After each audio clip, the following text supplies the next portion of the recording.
तो आज जो है साइंस का जो है फर्स्ट चैप्टर रहेगा, ठीक है। फर्स्ट चैप्टर है, यहाँ पे मैं आपको जो है ना 500 लगभग क्वेश्चन करवाऊंगा और वो 500 क्वेश्चन जो है ना उसमें से आपको कंफर्म मैं बता दूँ साइंस का एक भी क्वेश्चन आपको छूटेगा नहीं या डीएलएड एंट्रेंस में, ठीक है। तो यहाँ पे मैं 20-20 क्वेश्चन करके मैं आपको बताऊँगा, अच्छे से समझाऊँगा। थ्योरीज बाय मैं ऑब्जेक्टिव भी समझाऊँगा, हर एक चीज़ आपको बहुत अच्छा लगेगा।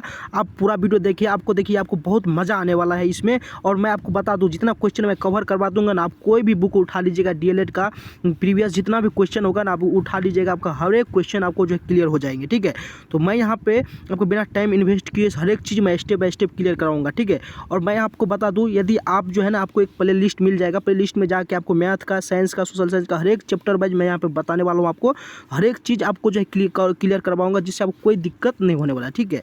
तो यहाँ पे सबसे पहला क्वेश्चन है क्या देखिए यहाँ पे सबसे पहला क्वेश्चन, दाढ़ी बनाने के लिए उपयोग में आने वाले दर्पण होता है, ठीक है। दाढ़ी जब बनाते हैं ना तो उसमें आने वाले क्या होता है, ठीक है। तो ये चीज़ें बार बार क्वेश्चन जो पूछा जाए तो वही चीज़ मैं आपको बता रहा हूँ, ठीक है। तो यहाँ पे अवतल दर्पण होता है, ठीक है, जो दाढ़ी बनाने के लिए जो उपयोग में आ जाता है। कभी देखे होंगे जो बहुत कोई जो है यहाँ पे दाढ़ी बनाता रहता है तो जो दर्पण जो लिया जाता है वो अवतल दर्पण रहता है, ठीक है। ये क्वेश्चन बार बार आता है, ठीक है, इसलिए मैं आपको बता रहा हूँ, ठीक है। उसके बाद आता है कि देखिए यहाँ पे नीचे आता हूँ, दूसरा क्वेश्चन है। दूसरा क्वेश्चन कर रहा है कि निम्नलिखित में कौन सा पदार्थ लेंस के लिए प्रयुक्त नहीं किया जाता है। लेंस जब बनता है तो लेंस किसके लिए बनता है, क्या क्या चीज़ उसमें उपयोग होता है, ठीक है। तो यहाँ पे जल का उपयोग होता है, प्लास्टिक का उपयोग, कांच का उपयोग होता है, यहाँ पे मिट्टी का उपयोग नहीं होता है। तो इसमें क्वेश्चन में पूछा है कि निम्नलिखित में से कौन सा पदार्थ लेंस के लिए प्रयुक्त नहीं किया जाता है। यहाँ पे डी आंसर हो जाएंगे, ठीक है।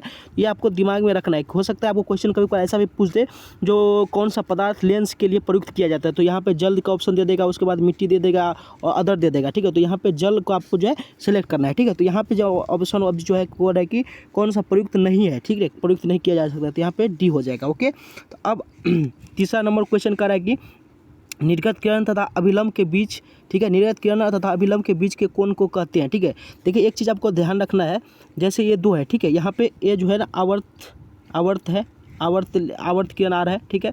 इसमें जो है थोड़ा पानी, मान लो इसमें पानी है, ठीक है, पानी इसमें जो थोड़ा जो है इसका जो प्रकाश जो थोड़ा टेढ़ी होगी, इसे निर्गत करते हैं, ठीक है। उसके बाद जो है आप जब आप आ जाता है उसके बाद परावर्तन हो जाता है, उसके बाद जो निर्गत हो जाता है, ठीक है। तो एक चीज़ आपको क्लियरली यहाँ पे ध्यान रखना है, जब निर्गत किरण और अभिलंब के बीच कहेगा तो क्या हो जाएगा, निर्गत कोण हो जाएगा, ठीक है। तो अभी पूछा है निर्गत किरण और अभिलंब के बीच का कोण, तो यहाँ पे निर्गत किरण हो जाएगा। जब आपको पूछेगा यहीं पे पूछ देगा कि आपतन किरण और अभिलंब का, तो आपतन कोण हो जाएगा। जब पूछेगा परावर्तन किरण और अभिलंब के बीच का कोण, तो परावर्तन कोण हो जाएगा, ठीक है। ये चीज़ आपको दिमाग में अच्छे से रख लेना है, ठीक है, क्योंकि इसको थोड़ा चेंज करके भी आपको क्वेश्चन पूछ सकते हैं। उसके बाद आता है चौथा क्वेश्चन, यहाँ पे देखिए किसी ठोस में बाहर की ओर उभरे दोगलीय पृष्ठ हो तो इसे कहते हैं, ठीक है। जब कोई ठोस है मान लो, ठीक है, उस ठोस का जो बाहर की ओर उभरता है, देखिए यहाँ पे एक चीज़ आपका जो है दर्पण किस तरह से, इस तरह का होता है, ठीक है। तो इस तरह से होता है उभरा हुआ, इस तरह से उभरा हुआ दर्पण रहता है, ठीक है। जब हमको क्या कहता है, जब ये जो है ना जब उभरा हुआ हो किधर से, बाहर से, ठीक है, बाहर से जब उभरा हुआ हो मतलब कि ऊपर की ओर बाहर से ये है, ठीक है। तो इसको हम क्या बोलते हैं, तो उत्तल लेंस उसको बोलते हैं, ठीक है। ये चीज़ ध्यान रखना, उत्तल लेंस। जो अंदर की हो उसके लिए अवतल लेंस होता है, ठीक है। तो उल्टा भी पूछ सकते हैं, जो बाहर की ओर यहाँ पे बोल देगा अंदर की ओर, तो अंदर की होगा तो अवतल लेंस, बाहर की ओर होगा तो उत्तल लेंस। तो इसका ऑप्शन सी हो जाएगा, ठीक है। ये चीज़ आपको ध्यान रखना है अच्छे से, ठीक है। उसके बाद यहाँ पे अगला क्वेश्चन पे चलते हैं। पाँचवा क्वेश्चन यहाँ पे बोल रहा है कि पाँचवा क्वेश्चन पूछ रहा है, इसको अच्छे से दिमाग में आपको बैठा लेना है, ठीक है। पाँचवा क्वेश्चन बोल रहा है किसी बीम का अवतल दर्पण द्वारा बना प्रतिबिंब आभासी सीधा बीम बड़ा पाया जाता है, वस्तु की स्थिति कहाँ होनी चाहिए, ठीक है। तो ये देखिए एक क्वेश्चन बहुत इंपॉर्टेंट है, ये क्वेश्चन बार बार आपको पूछ देता है, ठीक है। ये चीज़ आपको दिमाग में अच्छे से बैठा लेना है। तो यहाँ पे जो है इसका जो हो जाएगा पाँचवा का ऑप्शन हो जाएगा डी, ठीक है। पाँचवा का ऑप्शन कौन सा हो जाएगा, डी हो जाएगा। दर्पण के ध्रुव तथा मुख्य फोकस के बीच होगा, ठीक है। तो ये चीज़ अच्छे से आपको नोट बनाते जाना है, नोट में लिखते जाना है और अच्छे से पूरा रट लेना है। और हर रोज़ मैं आपको यह वीडियो आपको दूंगा, ठीक है। आपको हर रोज़ प्रैक्टिस करना है, अच्छे से यहाँ पे क्लियर करते चलना है, ठीक है। उसके बाद छठा क्वेश्चन पे जाता हूँ। छठा क्वेश्चन कह रहा है कि सर्च लाइट परावर्तक सतह होता है, ठीक है। तो सर्च लाइट परावर्तक सतह क्या होता है, ठीक है। तो यहाँ पे उत्तल, इसका उत्तल ऑप्शन हो जाएगा, ठीक है। इसका उत्तल जो है हो जाएगा ऑप्शन, ठीक है। तो आपको ये चीज़ ध्यान रखना है, ठीक है। उसके बाद नीचे आते हैं तो यहाँ पे आपको पता होगा ये बार बार बहुत इंपॉर्टेंट क्वेश्चन है, समझिए ना, मोस्ट वीवी है, ठीक है। मोस्ट वीवी है ये क्वेश्चन है, इसको आपको रट लेना है। निर्वात में प्रकाश की चाल क्या होता है, ठीक है। तो यहाँ पे 10 के पावर 8 है, ठीक, समझ गया। ये 10 के पावर 8 है, 108 नहीं है, 10 के पावर 8 लिखा हुआ है, ठीक है। तो यहाँ पे हो जाएगा क्या, 3 गुने 10 का पावर 3 गुने 10 का पावर 8 मिली पर सेकेंड, ठीक है। ये आंसर होगा, ठीक है। तो यहाँ पे निर्वात प्रकाश की चाल पूछ देता है, बहुत इंपॉर्टेंट क्वेश्चन है। 3 गुने 10 का पावर 8 मिली पर सेकेंड, ठीक है। ये चीज़ आपको ध्यान रखना है।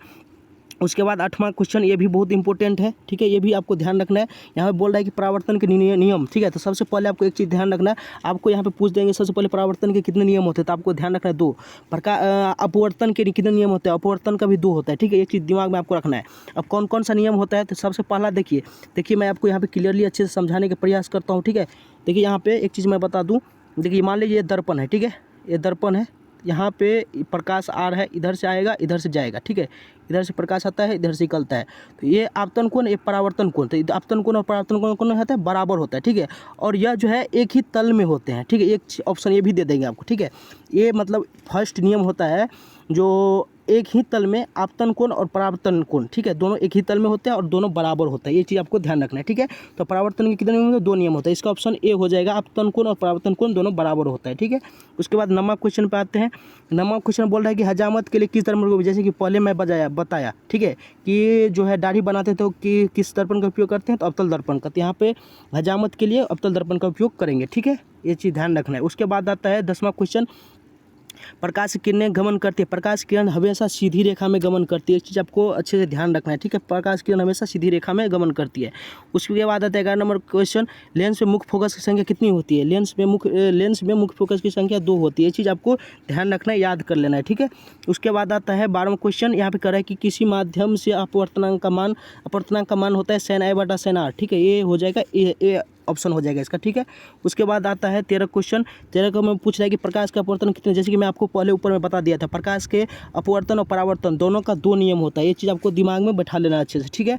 दोनों का 2 नियम होता है, ठीक है। 14वां नंबर कह रहा है कि वस्तु से छोटे और आभासी प्रतिबिंब में से किस दर्पण में बनता है, ठीक है, वस्तु से छोटा और आभासी प्रतिबिंब किस दर्पण में बनता है, तो आपको यहाँ पे ध्यान रखना है, ठीक है, यहाँ पे ध्यान रखना उत्तल दर्पण में, ठीक है।